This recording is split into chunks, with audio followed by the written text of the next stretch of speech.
বন্ধুরা, শীত চলেই গেল, তার মধ্যে গরম আসতে শুরু করেছে। কিন্তু এই গরমে শরীর স্বাস্থ্য দিকে লক্ষ্য রাখার জন্য যে খাদ্য খেলে শরীর ভালো থাকে সেই রকম আমি একটা রেসিপি বানাচ্ছি। সেই রেসিপির নাম হলো এই শুক্তো খেলে খিদে বাড়বে, মুখে রুচি ফিরবে, এমনকি সুগারটাও কমতে পারে। শুক্তো বানানোর সবজি আমি আগে থেকে কেটে ধুয়ে রেখে দিয়েছি। চলো এবার তাহলে শুক্তো বানানো শুরু করি। প্রেসার কুকারে একটু জল দিলাম, তারপর একটু লবণ দিলাম। লবণ দেওয়ার পরে কোন সবজিটা আগে দিলে সুন্দর সিদ্ধ হবে সেইভাবে দিতে শুরু করলাম। প্রথমে দিলাম কাঁচকলা, তারপরে দিলাম গাজর, তারপরে দিলাম আপনার হচ্ছে আলু, তারপরে দিলাম করলা, তারপরে দিলাম পেঁপে, তারপরে দিলাম রাঙা আলু, তারপরে দিলাম কুমড়ো, তারপরে দিলাম ডাঁটা, সজনে ডাঁটা, তারপরে দিলাম বেগুন, অল্প একটু ভাজা বড়ি দিলাম, তেল দিলাম, তেজপাতা ফোড়ন দিলাম,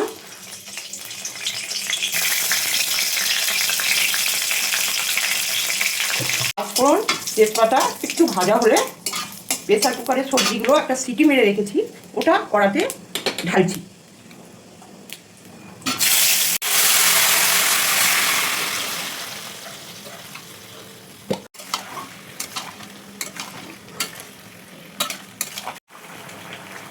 করে আগে থেকে তৈরি করা একটু দুধ দিলাম, এবারে একটু ঢাকা দিলাম।